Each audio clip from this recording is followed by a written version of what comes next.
las sustancias que el cuerpo no necesita. Eso es producto de defecto. En este proceso de autorregulación del flujo sanguíneo renal, del volumen del filtrado glomerular, tenemos la teoría niogénica, una teoría en la que hay una vasoconstricción refleja por estiramiento o distensión. Recuerden que los vasos están formados, tienen tejido muscular, lo saben, y se me pueden contraer. Pero cuando se está distendiendo mucho por la presencia de que hay mucho líquido, por mucha presión, entonces eso va a generar una respuesta de contracción. Se considera que esa respuesta de contracción es porque eso estimula la entrada de calcio a nivel de esas células musculares que cubren a esos vasos sanguíneos y favorecen la contracción. Por eso se llama una teoría que favorece la vasoconstricción refleja por el estiramiento. Ese efecto de estiramiento, de distensión, por aumento de la presión debido al aumento de volumen, me va a favorecer esa vasoconstricción refleja. Y tiene una propiedad contráctil de las células mesanquianas. También tenemos un sistema de retroalimentación túbulo-glomerular, que este sistema de retroalimentación túbulo-glomerular está dado dependiendo a los cambios de la carga tubular de sodio y que va a ser detectado por la mácula densa. Aquí tenemos el aparato yuxtaglomerular, arteriola aferente, arteriola eferente, estos son los capilares. Aquí tenemos las células submestranquiales, tenemos aquí esta zona, este es el túbulo distal, la primera porción, y tenemos las células especializadas de la mácula densa. En la mácula densa tenemos una célula en la porción inicial del túbulo distal y tenemos las células yuxtaglomerulares, que son estas células cercanas a esta zona y que forman parte de las células aferentes y eferentes, y todos forman el aparato yuxtaglomerular.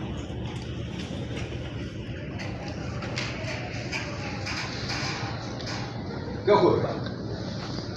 Hay una disminución de la presión arterial, hay una disminución de volumen. Esto me va a generar una disminución de la presión del capilar glomerular. Es decir, si hay una disminución de la presión arterial, ¿cómo está el flujo sanguíneo renal? Bajo, ¿ok? Y si hay un flujo sanguíneo renal bajo porque hay una presión arterial, ¿cómo va a afectar la presión, el filtrado glomerular? Lo va a disminuir. ¿Pero por qué lo disminuye? Porque al haber una presión arterial disminuida y al haber una presión capilar glomerular o presión hidrostática disminuida, que es la principal fuerza que favorece el filtrado, si está disminuida, evidentemente va a disminuir la tasa de filtrado glomerular. ¿Entendido hasta allí? Sí. Ok. Al disminuir la tasa de filtrado glomerular, ciertamente va a disminuir lo que se va a absorber de líquido y se va a disminuir la concentración de cloruro de sodio. Pues recuerden que el filtrado no solamente filtramos agua, sino sodio y cloro, y el riñón y el sistema tubular tiene que absorberlo lo más que pueda. Cuando se disminuye la tasa de filtrado, ciertamente va a disminuir lo que va a encontrar o lo que va a censar el sodio, la mácula densa con respecto al cloro y el sodio. Al disminuir esta concentración de cloro y sodio en la mácula densa, va a liberar la formación, va a sintetizar y liberar la renina por las células yuxtaglomerulares, que forman parte de la arteriola aferente y eferente del aparato yuxtaglomerular, libera la renina. Esta renina va a activar la angiotensina 2, previamente la angiotensina 1, sobre el angiotensinógeno, y al aumentar la angiotensina 2, va a actuar como un potente vasoconstrictor en la arteriola eferente. ¿Y por qué quiero que aumente la arteriola eferente? Porque ¿cuál es el problema? Es que tengo una presión capilar glomerular disminuida.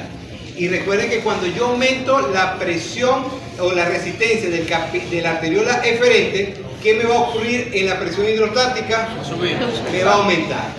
Entonces, como yo necesito tener una presión hidrostática que está disminuida acá, todo esto lo va a generar y va a aumentar el efecto de la angiotensina 2, que la angiotensina 2 actúa sobre la arteriola eferente, me produce vasoconstricción para tratar de aumentar la presión hidrostática.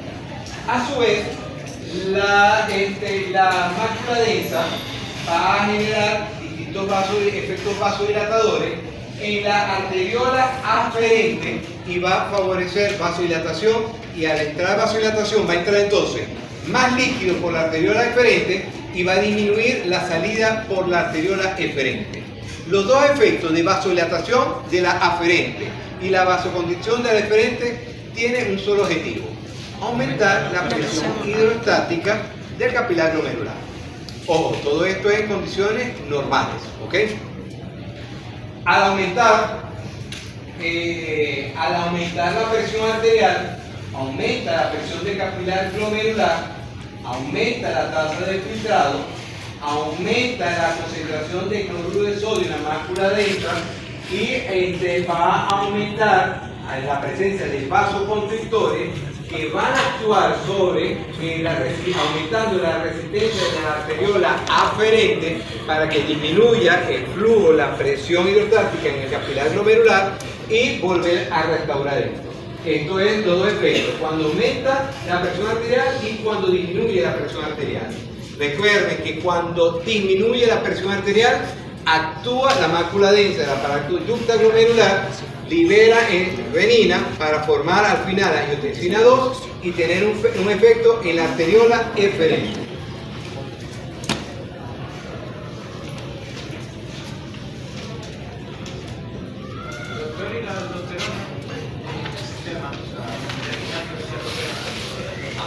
Ahí vamos a hablar, pero la aldosterona, como aquí solamente estamos hablando del glomérulo, todavía no hablamos de la aldosterona. La aldosterona, cuando hablemos de la parte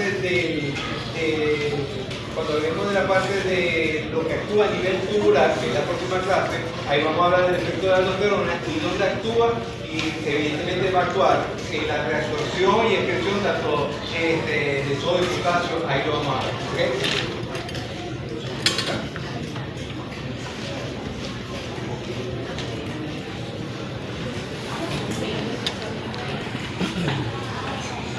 La presión capilar glomerular, por todos estos mecanismos fisiológicos, son constantes debido a los distintos mecanismos de autorregulación, que es por el sistema nervioso simpático, por las hormonas y por las sustancias locales producidas por el riñón. Siempre tiene que mantenerlos normales. Esta mecanismo de autorregulación va a permitir que el flujo sanguíneo renal y la tasa de filtrado glomerular sean también constantes. Aquí yo tengo que mantener una presión hidrostática no normal. Tenemos que tener una función normal de la arteriola eferente y eferente y los distintos mecanismos que se van a buscar en estos dos lugares para mantener siempre una presión hidrostática normal y favorezca esa tasa de filtrado glomerular de 125 cc por minuto. Ese es el objetivo. Cambios en la presión capilar glomerular y en la tasa de filtrado glomerular. Esto es prácticamente el dibujo de lo que yo le intenté dibujar en la clase pasada. Esto es la arteriola aferente, esto es la arteriola eferente y aquí tenemos la presión hidrostática. ¿Okay? Cuando hay una contracción o cuando hay un aumento de la resistencia de la arteriola aferente, ¿okay? Si hay una disminución, un aumento de la resistencia o aumento de una disminución de la luz de la arteriola eferente, va a disminuir la cantidad de sangre que va a pasar por la arteriola eferente que va a llegar hacia los capilares glomerulares. Si esto ocurre, ¿qué va a ocurrir con la presión hidrostática del capilar glomerular? Va a disminuir. Va a entrar menos líquido y va a disminuir la presión hidrostática. Si disminuye la presión hidrostática del capilar glomerular, va a disminuir la tasa de filtración glomerular. ¿Ok? Miren cómo tenemos que analizarlo de esta manera, porque así lo preguntamos en clase. ¿Qué sucede con respecto a eso si yo hago aquí, si yo hago algo acá? Así lo preguntamos en el examen. Y ustedes tienen que interpretarlo, no aprendérselo. Eso lo vamos a hablar cuando yo les tenga que dar unos tips cómo presentar este examen, para saber cómo lo leemos y cómo lo vamos a responder rápidamente. Tenemos qué ocurre cuando hay una vasoconstricción de la arteriola eferente. Si hay una vasoconstricción de la arteriola eferente, va a haber una disminución de la salida del líquido de los capilares glomerulares, lo que va a aumentar la presión hidrostática del capilar glomerular. Y al aumentar la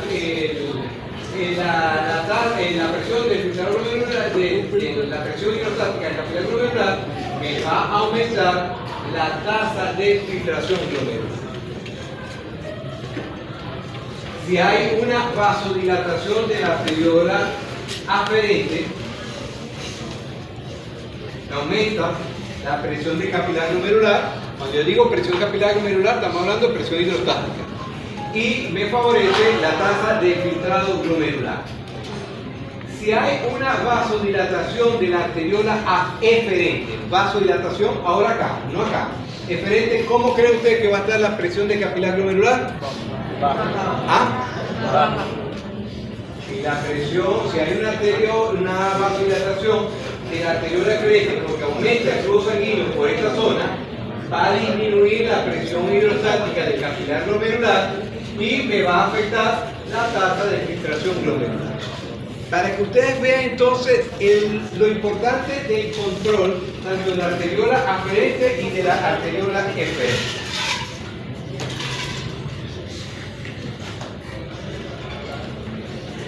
Okay. Esto son las distintas fórmulas, esta parte, ya lo que estoy colocando acá, todo esto, yo se lo voy a pasar hoy se lo paso, ¿ok? Se lo paso esta parte, no todas las diapositivas. Le voy a pasar esto y le voy a pasar lo que representa la depuración, cómo yo puedo calcular cuánto el proceso de depuración o el clearing de volumen del plasma en el que está disuelto una sustancia que se tiene que eliminar por minuto de funcionamiento renal. Todo eso yo se lo voy a pasar ahorita, de cómo puedo yo medir cómo se está filtrando una sustancia y cómo está funcionando un ser riñón mediante los cálculos de depuración. Les digo todo esto porque yo se los voy a pasar toda esta fórmula, ¿no? Todo esto, esta fórmula, yo voy a pasar esta fórmula, ¿ok? Y cómo calcular, los ejercicios de cómo calcular esto, pero va a ocurrir con respecto a lo que hablamos en la clase pasada, que alguien me dijo, doctor, usted explicó un cálculo de la osmolaridad distinto a como lo calcula, lo puede estar dando otros profesores. La cuestión es que yo lo calculo es con los parámetros que tenemos en la práctica diaria. ¿Okay? Por ejemplo, este es un cálculo de clearance de la creatinina, quizás un cálculo más exacto para el de la creatinina, pero difícilmente yo puedo tener un paciente para calcular inmediatamente muchos de estos valores. Tengo que calcular la superficie corporal. Entonces es un poquito más complejo. Y en la práctica diaria, donde me he formado y donde lo hago hoy diariamente, yo lo calculo por una fórmula distinta, que es donde lo calculamos, que es esta fórmula, que es como lo calculamos en la práctica diaria cuando tenemos un paciente. Entonces, yo les voy a pasar esa diapositiva y 5 minutos de la clase del día martes vamos a hablar sobre estas dos fórmulas. Cómo vamos a hacer este cálculo y cómo lo vamos a hacer mediante este cálculo. Estas son las dos fórmulas que quiero que sepan, pero la que voy a utilizar y la que voy a estar comentando más que todo es esta fórmula de Crocop-Gauss. ¿Okay? Con esto terminamos la clase del día de hoy.